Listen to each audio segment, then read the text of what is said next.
چھٹا رکوع شروع ہو گیا، اللہ فرماتا ہے یا بنی اسرائیل اذکروا نعمتی التی انعمت علیکم، 3 بار اللہ نے یہ کہا، 5ویں رکوع میں، چھٹے رکوع میں، پھر 15ویں رکوع میں، یا بنی اسرائیل اذکروا نعمتی التی انعمت علیکم، اے بنی اسرائیل، اے یعقوب کی اولاد، یاد کرو اس نعمت کو جو میں نے تم پر کی۔ اور یہاں اللہ کریم فرماتا ہے وَأَنِّي فَضَّلْتُكُمْ عَلَى الْعَالَمِينَ، بے شک میں نے تمہیں فضیلت بخشی عالمین پر۔ تو اللہ فرماتا ہے کہ میں نے تمہیں فضیلت بخشی عالمین پر۔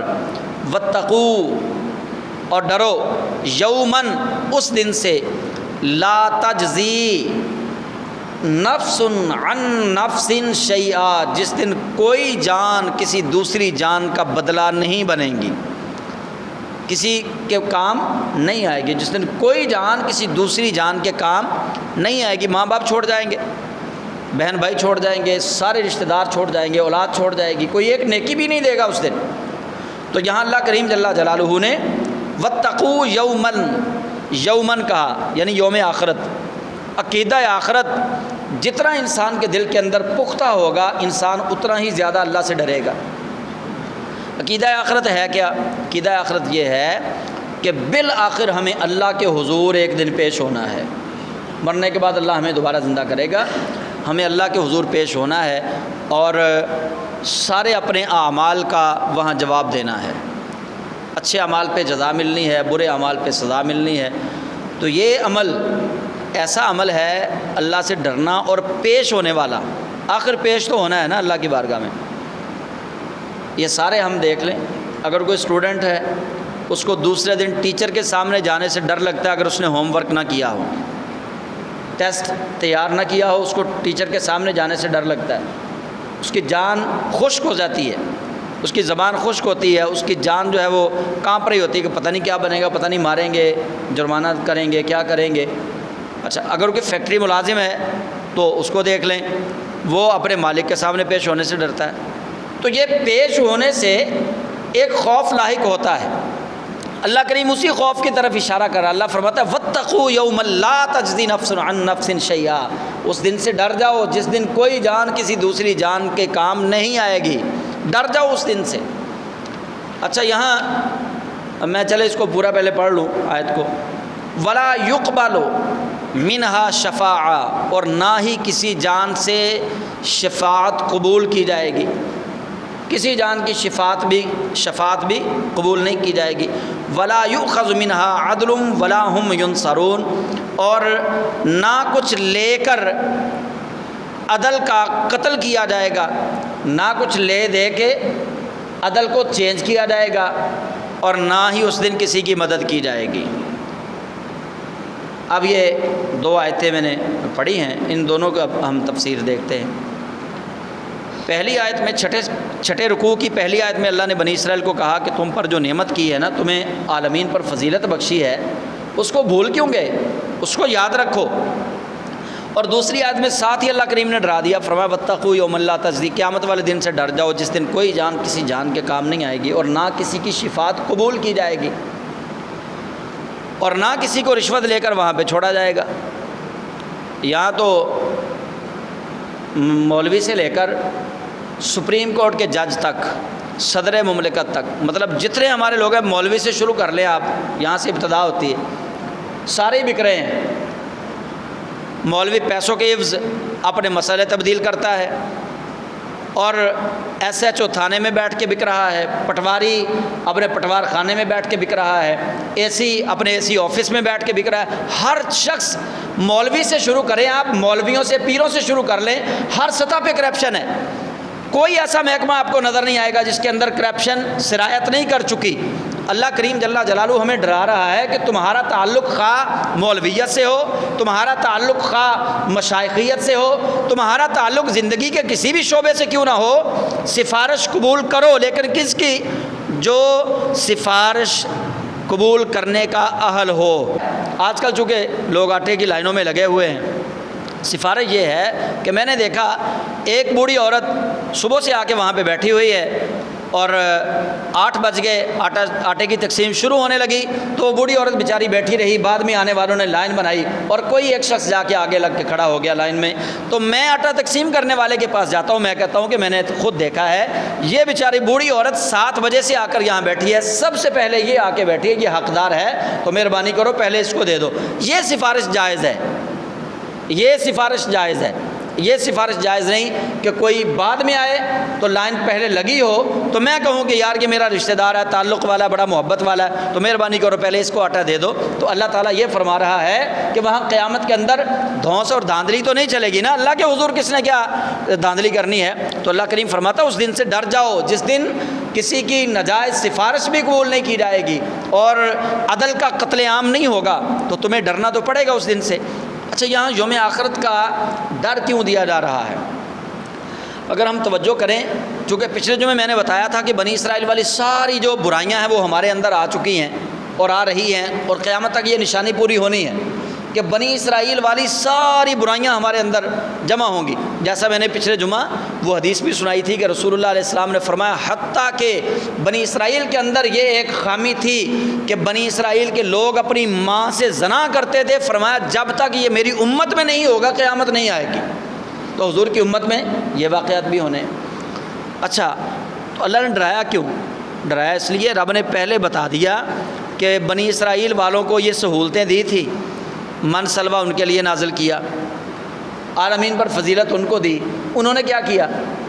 وہ اکڑ گئے، وہ اکڑے، عجب کیا انہوں نے، فخر، وہ فخر کے اندر لا ہن سانوں کنے پوچھنا ہے، اسی موسیٰ علیہ السلام دا کلمہ پڑھ لیا بس اللہ اللہ تے خیر صلی اللہ، بس سیدھے جنتی، سانوں تے اللہ نے منو سلوہ دے دیتا، بس اللہ اللہ تے خیر صلی اللہ۔ یہ ہمارا آج حال ہو چکا ہے، اور اہل سنت بریلوی مکتب فکر کے اندر یہ سب سے بڑی برائی یہ پائی جاتی ہے کہ بس یہ پیر صاحب دی بیعت کر لے، ہن پیر جانے تے اللہ جانے، اللہ اللہ تے خیر صلی اللہ۔ یہ ہمارے اندر سب سے زیادہ برائی ہے، اور جو اس برائی کے خلاف آواز اٹھائے گا، سمجھانے کی کوشش کرے گا، اے مولوی ساڈا وابی ہو گیا جی، اے منکر ہو گیا جی، بس اللہ کے بندو سچی بات کو نہ سننے سے کبھی ڈرو نہ کہنے سے کبھی ڈرو۔ یہ برائی بنی اسرائیل کے اندر تھی کہ وہ اس بھروسے پہ کہ موسیٰ علیہ السلام پہ رب کا بڑا کرم ہے، یعقوب علیہ السلام کی اولاد پہ رب کا بڑا کرم ہے، بنی اسرائیل پہ رب کا بڑا کرم ہے، انہیں عالمین پر اللہ نے فضیلت دی ہے، ہمیں کون پوچھے گا، ہماری تو بخشش ہو گئی۔ اللہ فرماتا ہے یہ جو تمہاری بھول ہے نا، یہ تمہاری اکڑ میں نکالوں گا قیامت والے دن۔ واتقوا یوما لا تجزی نفس عن نفس شیئا، جس دن کوئی ایک جان دوسری جان کو نہیں چھڑا سکے گی، نہ اس دن تمہارے بارے میں شفاعت قبول کی جائے گی۔ اس دن تمہیں پتہ چلے گا کہ یہ جو تم فخر کے اندر کہہ رہے ہو نا کہ ہم موسیٰ علیہ السلام کی امتی ہیں، تو گویا اللہ کریم اس پیرائے میں سمجھا ہمیں بھی رہا ہے۔ اچھا، میں مولوی ہوں، داڑھی رکھی ہے میں نے، درس نظامی کیا ہوا ہے، نماز میں پڑھاتا ہوں، قرآن کا حافظ میں ہوں، اچھا کچھ علم کی باتیں بھی مجھے آتی ہیں، میں رسول اللہ صلی اللہ علیہ وسلم کا عاشق ہونے کا دعویٰ بھی کرتا ہوں، تو کیا میں اپنی بہن کا حق کھا لیا کروں، رسول اللہ مجھے بخش دیں گے؟ کیا میں اپنے بھائی کا حق کھا لوں، رسول اللہ میری سفارش فرما دیں گے؟ یا اللہ کریم وہ سفارش قبول کر لے گا کہ ایک بندہ قتل عام کر کے گیا اللہ کی بارگاہ میں اور وہ یہ کہتا رہا میں عاشق رسول ہوں، میں عاشق رسول ہوں، لا الہ الا اللہ محمد رسول اللہ پڑھنے والا ہوں، میں رسول اللہ کا امتی ہوں، کوئی نہیں میں جتنے مرضی گناہ کر لوں رسول اللہ نے مجھے بخشوانا ہے۔ او بھائی یہ تو سب سے بڑی نافرمانی کر کے وہ جا رہا ہے، یہ تو رسول اللہ صلی اللہ علیہ وسلم کے نام پر وہ دھوکہ دہی کر کے جا رہا ہے، یہ تو رسول اللہ کے نام کو ڈھال بنا کے وہ گناہ کر کے اللہ کی بارگاہ میں جا رہا ہے، وہ کیسے بخشا جائے گا؟ کیا اللہ اپنی عدالت میں اللہ خود عدل کا قتل عام کرے گا؟ کیا رسول اللہ صلی اللہ علیہ وسلم عدل و انصاف کے مالک اللہ نے بنا کر رسول اللہ کو دنیا کے اندر بھیجا، کیا رسول اللہ علیہ السلام اس بندے کی شفاعت کریں گے جو بندہ نبی پاک کا کلمہ پڑھ کے پھر یہ کہتا ہو او کوئی گل نہیں جی نمازاں نہیں پڑھیاں تے خیر ہے، نبی پاک نے آپ بخشوا ہی دینا ہے؟ او بھائی یہ کون سا دین ہے؟ اور تمہیں رسول اللہ صلی اللہ علیہ وسلم کی بات کی اہمیت تمہارے دل میں نہیں ہے۔ وہ مولانا سید شبیر حسین شاہ صاحب حافظ آبادی وہ کہا کرتے تھے کہ ہماری مثال اب یہ بن چکی ہے کہ ہم رسول اللہ کے لیے یہ عقیدہ رکھتے ہیں کہ سونیا تیرے پیچھے مر جاواں گے پر گل نہیں مننی، یہ عقیدہ ہمارا کہ یا رسول اللہ تواڈے پیچھے مر جاواں گے، ہاں جی گل نہیں تواڈی مننی، نماز ہم نے نہیں پڑھنی، زکوٰۃ ہم نے نہیں دینی، عشر ہم نے نہیں نکالنا، بہنوں بیٹیوں کا حصہ ہم نے نہیں دینا، بھائیوں کے حقوق ہم نے پورے ادا نہیں کرنے، ماں باپ کی فرما برداری ہم نے پوری نہیں کرنی، ہمسایوں کے حقوق ہم نے نہیں رکھنے، غربا یتاما مساکین کا خیال ہم نے نہیں رکھنا، ناجائز ذرائع سود سے رشوت سے جس طرف سے بھی مال آتا ہے بس مال ہڑپ کرنا ہے ہم نے، اس کا بھی خیال ہم نے نہیں رکھنا، اور پھر نعرہ یہ لگانا ہے کہ غلام ہیں رسول کے غلام ہیں۔ تو اللہ تعالیٰ اسی بارے میں تنبیہ فرما رہا ہے کہ خام خیالی کے اندر نہ رہنا، رسول اللہ کا نام لے کر میرے احکامات کی پامالی نہ کرنا، رسول اللہ کا نام لے کر میرے رسول کی بنائی ہوئی شریعت کی حدوں کو نہ توڑنا۔ واتقوا یوما لا تجزی نفس عن نفس شیئا، قیامت کے دن حاضر ہونا ہے، تمہیں پیش ہونا ہے، وہاں پھر ایسی سفارشیں نہیں چلنی جو تم سوچ رہے ہو۔ ایک ہے سفارش اور شفاعت کا ہمارا معیار، ہم نے ذہن کے اندر سیٹ کیا ہوا ہے کہ کوئی نہیں جی پھر کیا گناہ گار ہے تو نبی پاک نے بخشوا ہی دینا ہے نا۔ بھئی نبی پاک صلی اللہ علیہ وسلم نے اگر ایسے ہی بخشوانا ہے تو پھر رسول اللہ صلی اللہ علیہ وسلم نے کیوں بتایا تھا کہ سود لینے والے کی اتنی سزا ہے، زنا کرنے والے کی اتنی سزا ہے، لواطت کرنے والے کی اتنی سزا ہے، اور رشوت لینے والے کی اتنی سزا ہے، ماں بہن بیٹی کا حق کھانے والے کی؟ پھر کیا رسول اللہ نے سزائیں بتائیں کس کے لیے ہیں؟ کیا نبی پاک نے وہ کفار و مشرکین کے لیے سزائیں بتائی تھی؟ بتائی تو حضور نے ہمارے لیے وہ سزائیں۔ تو نبی پاک صلی اللہ علیہ وسلم اپنی بنائی ہوئی شریعت کو قیامت کے دن حضور صلی اللہ علیہ وسلم نعوذ باللہ ہم جیسے گناہ گاروں کے لیے حضور خود ہی توڑ دیں گے؟ ایسا نہیں ہوگا۔ تو میرے بھائیوں ہمیں عملی زندگی کے اندر آنا ہے، ہمیں سمجھنا ہے کہ سنی ہونے کا مطلب کیا ہے۔ سنی ہونے کا مطلب یہ ہرگز نہیں کہ ہم یا رسول اللہ کہتے ہیں تو بخشے جائیں گے، ہم میلاد مناتے ہیں تو بخشے جائیں گے، ہم سال میں ایک نعت خوانی کی محفل کرتے ہیں تو بخشے جائیں گے، ہم پنجتن پاک کا ختم دلواتے ہیں تو بخشے جائیں گے، داتا دربار جاتے ہیں تو بخشے جائیں گے، غوث اعظم کی 11ویں دلواتے ہیں تو بخشے جائیں گے۔ یہ نظریات رکھ کے گناہ کرنا اور پھر یہ امید رکھنا کہ اللہ ہمیں بخش دے گا، یہ تو اللہ تعالیٰ سے دھوکہ ہے، یہ تو رب سے فراڈ ہے، یہ تو رسول اللہ صلی اللہ علیہ وسلم کی شریعت سے دھوکہ ہے۔ ایسا نہیں ہے۔ داتا صاحب کو مانیں، غوث اعظم کو مانیں، حضرت بابا فرید سرکار کو مانیں، خواجہ معین الدین چشتی اجمیری کو بھی مانیں، لیکن کیسے ماننا ہے؟ ان کے ماننے، ولیوں کے ماننے کا مطلب یہ ہے کہ جو کام کر کے وہ اللہ کے ولی بنے ہیں وہ کام ہم شروع کر دیں۔ کیا وہ قبروں کو سجدے کرتے تھے؟ یقیناً نہیں، یقیناً نہیں۔ کسی ایک ولی کامل کی کسی ایک کتاب کے اندر یہ نہیں ہے کہ قبروں کو سجدہ کرنا جائز ہے۔ ان بزرگوں نے اپنی پوجا نہیں کروائی، ان بزرگوں نے اپنے آپ کو سجدے نہیں کروائے، وہ سارے بزرگ اللہ کو سجدے کروانے کے لیے تعلیم دیتے رہے۔ اس لیے سمجھیں اس مقصد کو کہ اللہ کریم جل جلالہ کرم فرمانے والا، اس کے اندر شک والی بات ہی کوئی نہیں۔ رسول اللہ رحمت للعالمین ہے، اس کے اندر شک والی بات ہی کوئی نہیں۔ نبی پاک علیہ السلام شفاعت فرمائیں گے، اس کے اندر شک والی بات کوئی نہیں۔ حضور سید عالم گناہ گاروں کو جنت میں لے کر جائیں گے، اس میں کوئی شک والی بات نہیں۔ لیکن یار کم از کم ہمیں تو یہ نہیں کہنا چاہیے نا کہ کوئی گل نہیں یار پھر کیا گناہ گار ہے، نبی پاک صلی اللہ علیہ وسلم دے امتی تے ہیں نا۔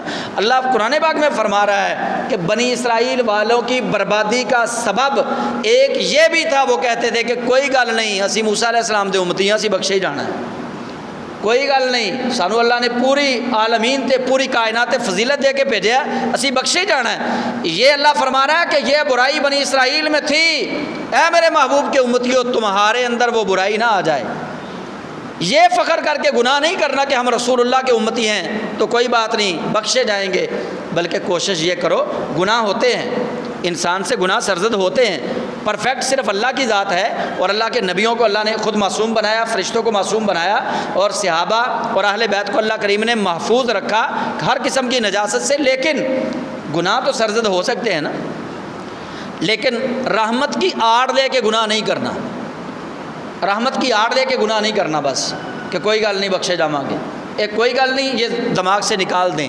اللہ کے حضور پیش ہونے کا خوف اپنے اندر پیدا کر لیں کہ ہم نے اللہ کے حضور جانا ہے۔ کوشش کریں کہ کسی کا حق غصب نہ کریں، کوشش کریں کہ سودی کاروبار نہ کریں، کوشش کریں کہ ناجائز سفارش نہ کریں، کوشش کریں کہ رشوت نہ لیں نہ دیں، کوشش کریں، کوشش کرنا ہمارا کام ہے۔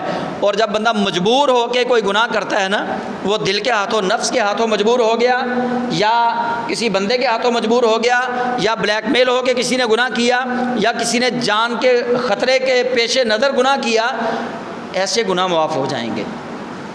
ایسے گناہوں کے لیے رحمت ہے، ایسی بھول کے لیے رحمت ہے۔ اور جو اکڑ کے گناہ کرے کہ کوئی گل نہیں پھر گئی یار، مجھے کر بھی لے تو خیر کوئی نہیں، اللہ معاف کر دے گا، اللہ غفور الرحیم ہے، جتنے ایڈے ایڈے بڑے جناب جنت چل جانے نا، اسی بھی چلے ہی جانا ہے۔ ایسے نہیں کرنا چاہیے۔ اللہ کا خوف ہر لمحہ، ہر گھڑی اپنے دل کے اندر رکھے۔ یہ ماہ رمضان شریف کا آج آخری جمعہ ہے۔ اللہ کرے کہ رب ذوالجلال خیر و عافیت اور سلامتی سے، صحت تندرستی سے ہمیں اگلا رمضان شریف بھی دیکھنا اللہ کریم نصیب فرمائے۔